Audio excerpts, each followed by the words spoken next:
Hello everyone, I am Anjali Gupta, Assistant Professor in RK College of Pharmacy, Prayagraj.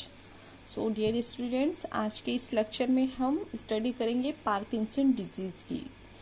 ये Parkinson disease को Parkinson disease क्यों कहते हैं? Because 1817 में जेम्स पार्किंसन ने इसकी डिस्कवरी की थी। किसने?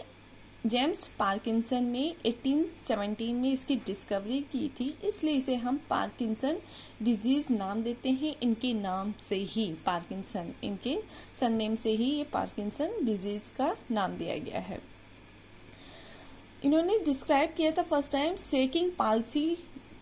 शेकिंग पाल्सी का मीन्स होता है impaired muscular coordinations. Shaking palsy का इन्होंने मतलब दिया था इम्पेयर्ड मस्कुलर कॉन्ट्रैक्शन।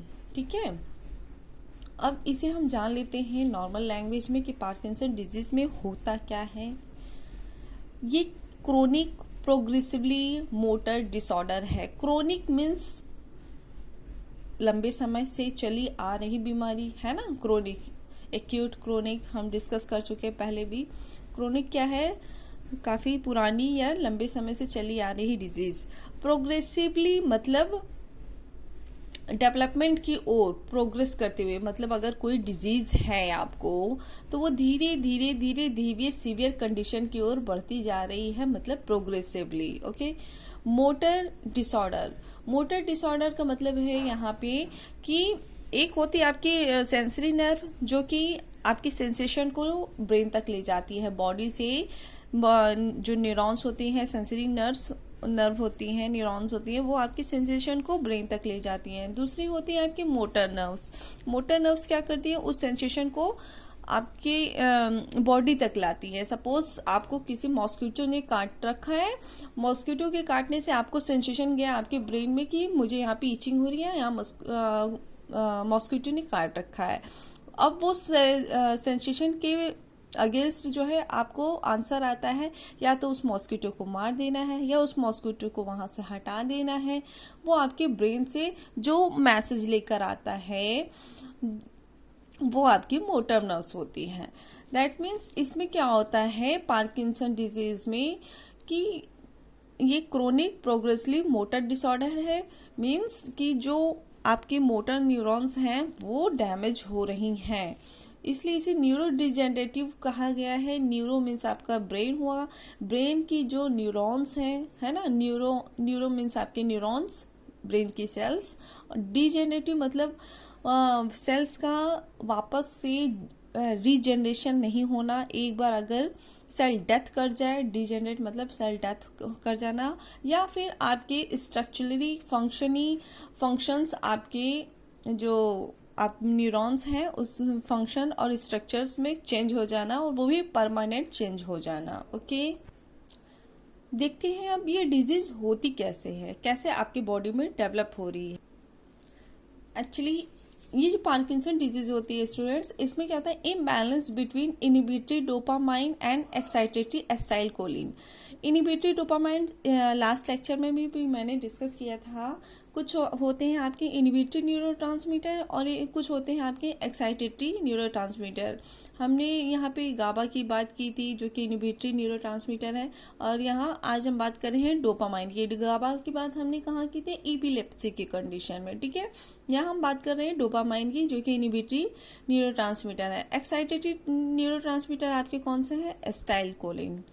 देखिए इसमें क्या होता है इम्बैलेंस हो जाता है डोपामाइन और एक्साइटेटरी एसिटाइलकोलिन न्यूरोट्रांसमीटर में। सेकेंड क्या है? Destruction of dopamine neurons. Dopamine neurons आपके जहाँ से जनरेट होते हैं वहाँ पे अगर डिस्ट्रक्शन हो जाए इस डोपामिनर्जिक न्यूरॉन्स का, वो न्यूरॉन्स जिसमें कि डोपामाइन होती है, अगर उसमें मतलब डोपामाइन को फ्लो करने वाली जो न्यूरॉन्स होती है वो डोपामाइन न्यूरॉन हो गई, इसका अगर डिस्ट्रक्शन हो जाए, ये नष्ट हो जाए, तो इससे क्या होगा कि दोनों में इम्बैलेंस हो जाएगा। और ये जहाँ से जनरेट होती है, ओरिजिनेशन इसका ओरिजिनेट कहाँ से होती है? आपकी डोपामिनर्जिक न्यूरॉन ओरिजिनेट होती है आपके सबस्टेनिया नाइग्रा से। अब इस बैलेंस के थ्रू हम समझाने की कोशिश करते हैं आपको। ये आपका नॉर्मल बैलेंस है, ओके, जो हम आमतौर पे सब्जी खरीदने जाते हैं या कुछ परचेस करने के लिए जाते हैं तो वो यूज़ होता है। ये है आपके क्या, डोपामाइन, ये है एसिटाइलकोलिन, राइट। अगर ये दोनों का लेवल आपके बॉडी में इक्वल है, इक्विलिब्रियम कंडीशन में है, तो क्या है, बॉडी भी नॉर्मल है और बैलेंस बना हुआ है, राइट। अगर एसिटाइलकोलिन का लेवल बढ़ जाए, एसिटाइलकोलिन देखिए यहाँ पे जब वेट आप ज़्यादा रखोगे पैन में, तो ये जिस पे ज़्यादा वेट होता है वो पैन क्या होता है, झुक जाता है, और दूसरा पैन अप हो जाता है ना, लाइट वेट वाला। तो एसिटाइलकोलिन का लेवल बढ़ गया, डोपामाइन का लेवल अगर कम हो गया, तो ये इम्बैलेंस ही कहलाता है कि आपका पार्किंसन। याद कर रखिएगा कि पार्किंसन डिजीज में एसिटाइलकोलिन का लेवल बढ़ जाता है और डोपामाइन का लेवल डिक्रीज हो जाता है, कम हो जाता है। फर्दर हम इसकी पैथोजेनेसिस में स्टडी करेंगे कि ऑल ओवर प्रोसेस होती कैसे, डोपामाइन का लेवल कैसे कम हो जा रहा है और एसिटाइलकोलिन का लेवल कैसे इंक्रीज हो जा रहा है। पैथोजेनेसिस पहले हम इसके टाइप्स के बारे में पढ़ लेते हैं कि कितने टाइप्स की होती हैं। प्राइमरी पार्किंसन डिजीज है जो कि आइडियोपैथिक पार्किंसम है। आइडियोपैथिक मीन्स होता है कि इसका कॉज अननोन होता है, ठीक है, कॉज अननोन होता है, नहीं वो अननोन होता है, नहीं पता होता है कि किस कारण पार्किंसन हो रहा है। ये ऑलमोस्ट क्या होता है आपके 80% होते हैं पार्किंसन डिजीज के, मतलब ये मोस्ट कॉमन होता है। इस कंडीशन में क्या होता है, डोपामिनर्जिक नर्व डैमेज हो जाती है, राइट। एक चीज और आपको बताना था, जो पार्किंसन डिजीज होती है वो मोस्टली अबव 65 ईयर में ही होती है, ओल्ड एज में ही होती है। 65 ईयर ओल्ड पीपल्स में पाया गया है कि 1% पॉपुलेशन आपकी पार्किंसन डिजीज होती है, राइट। सेकेंडरी पार्किंसन डिजीज की बात करें तो इसमें क्या दिया है, no degeneration seen in dopaminergic neurons. इसमें क्या होता है कि डोपामाइन न्यूरॉन्स जो है डिजेनरेट नहीं होती है। ये अदर फैक्टर्स के थ्रू होती है, like drug induced toxic substance and viral infections. ये जो टाइप्स हैं इसको हम इसके एटियोलॉजी में स्टडी करेंगे। अब इस एटियोलॉजी की बात करें तो क्या क्या फैक्टर्स होते हैं, जैसे जेनेटिक। फर्स्ट है genetic, mutation in specific gene alpha synuclein. Alpha synuclein actually एक प्रोटीन होता है। कभी कभी इस प्रोटीन का डिपोजिशंस आपके सबस्टेनिया नाइग्रा में बहुत ज़्यादा हो जाता है, जो कि ब्रेन का पार्ट है आपका सबस्टेनिया नाइग्रा। उसमें अगर इसका बहुत ज़्यादा डिपोजिशन हो जाए, इस कारण से भी क्या होता है, आपका पार्किंसन डिजीज कॉज होने के चांसेस होते हैं, राइट। एंटीसाइकोटिक ड्रग्स अगर ली जा रही है, उस वजह से भी यहाँ पार्किंसन डिजीज होने के चांसेस हैं। Encephalitis infections in response to brain trauma and tumour. Brain tumour या ब्रेन ट्रॉमा की वजह से भी, या इंसेफ्लाइटिस ब्रेन में इन्फेक्शन की वजह से भी पार्किंसन डिजीज होने के चांसेस होते हैं।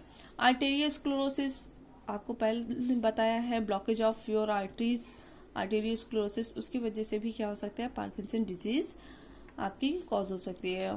Neurotoxin substance like cyanide and carbon monoxide, इसकी वजह से भी पार्किंसन डिजीज हो सकती है। Some drug like reserpines, okay. Environmental factor में इंसेक्टिसाइड या पेस्टिसाइड्स के थ्रू पार्किंसन डिजीज कॉज होने के चांसेस होते हैं। ये रही इनकी इटियोलॉजी।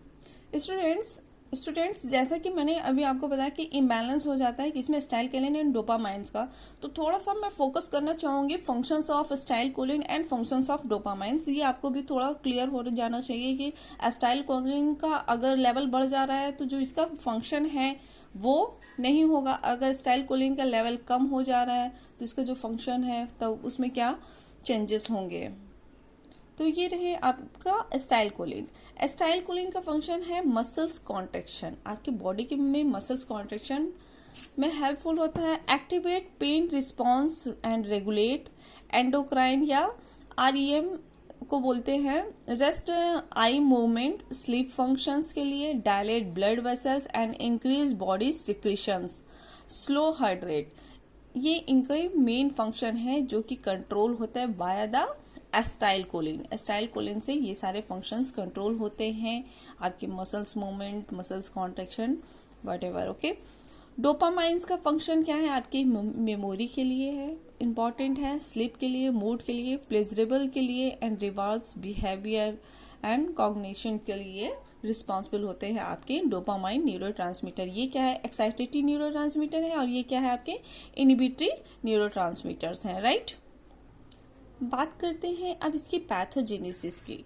पैथोजेनेसिस सिंपल है, स्टेप बाय स्टेप हम इसे समझने की कोशिश करते हैं, ठीक है।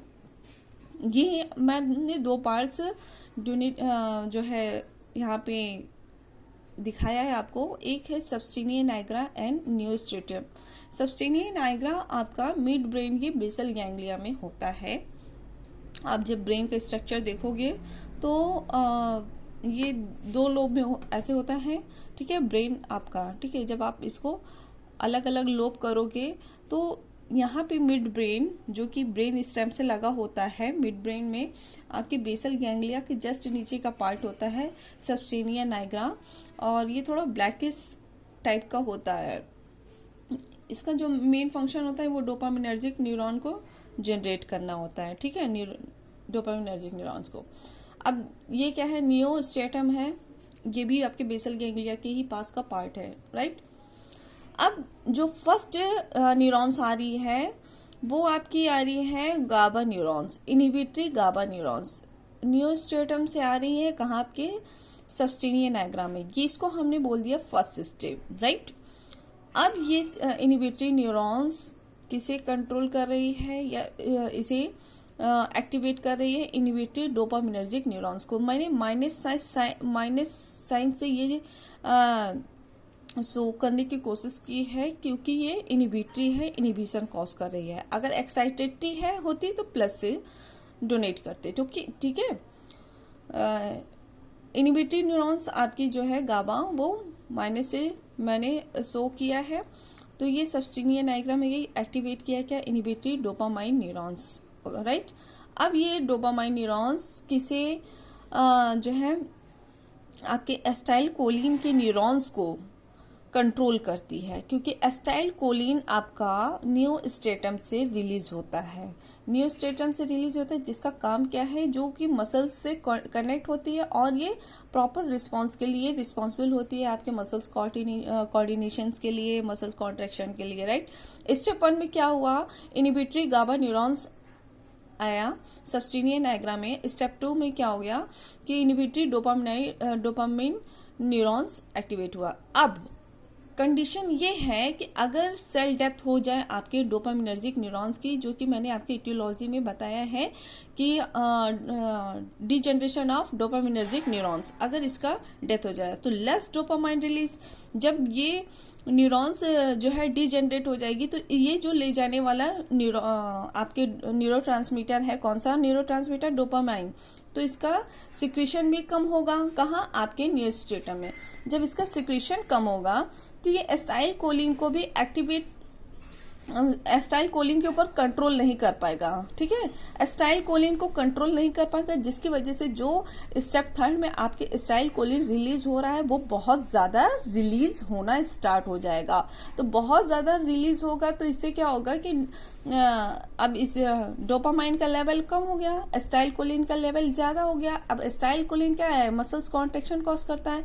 तो इस कंडीशन में आप देखेंगे कि बहुत ज्यादा बॉडी में मूवमेंट होते हैं। ये ऐसे रेस्ट कंडीशन में भी ऐसे फिट्स आने स्टार्ट हो जाते हैं जब एस्टाइल कोलिन का लेवल बढ़ जाता है। अब ये स्टेप 3 से ही देखिएगा, डिफिशियंसी या लेस इनहिबिटरी डोपामाइन, जो कि आपको मैंने यहाँ बताया। मोर प्रोडक्शन ऑफ एस्टाइल कोलिन का प्रोडक्शन ज्यादा हो जाएगा, जो कि ट्रिगर एबनॉर्मल सिग्नल्स स्टार्ट कर देंगे, जो कि इम्पेयर्ड मोटिलिटी, बॉडी में इम्पेयर्ड मोटिलिटी होगी, जिसे हम क्या बोल रहे हैं? पार्किंसन डिजीज कर रहे हैं, राइट। साइन एंड सिम्टम्स की बात कर लेते हैं। मसल्स रिजिडिटी, मसल्स रिजिड हो जाती है। सेकिंग ट्रिमर्स, ये सेकिंग मतलब अनकंट्रोल सेकिंग ट्रिमर्स स्टार्ट रहेंगे। ब्रेडिकाइनेसिया मीन्स आपका वॉल्यूंट्री मसल्स का स्लो हो जाना। वॉल्यूंट्री मसल्स जो होती हैं उसका वर्क स्लो हो जाना, राइट, ब्रेडिकाइनेसिया। हाइपोमीमिया, हाइपोमाइमीमिया में क्या होता है कि फेस का स्ट्रक्चर लाइक वो ऐसा लगता है कि मास्क लगा रखा हो, फेस एकदम से डल हो जाता है, mask like structure. Difficulty with speech, बोलने में भी प्रॉब्लम होगी। स्वेलिंग, डिफिकल्टी इन स्वेलिंग, निगलने में, और सेक्सुअल डिसफंक्शंस भी हो सकते हैं। Loss of autonomic movements like blinking, smiling and walking. Complications में क्या क्या है आपके, कॉग्नाइटल इम्पेयरमेंट्स हो सकते हैं, that means impaired thinking ability, ठीक है, सोचने में भी बहुत प्रॉब्लम हो सकती है अगर पार्किंसन डिजीज है तो। डिप्रेशन कॉज कर सकता है, anxiety and dementia, dementia means loss of memory cause कर सकता है, पार्किंसन डिजीज की वजह से हो सकता है। Apathy, loss of interest, emotions and motivation, जो कि मैंने आपको बताया कि डोपामाइन का काम होता है, इंटरेस्ट का, इमोशंस का, मोटिवेशन का, रिवॉर्ड का। जब डोपामाइन का लेवल कम हो जाएगा तो ये एपैथी कंडीशन भी आ सकती है, राइट। Thank you everyone.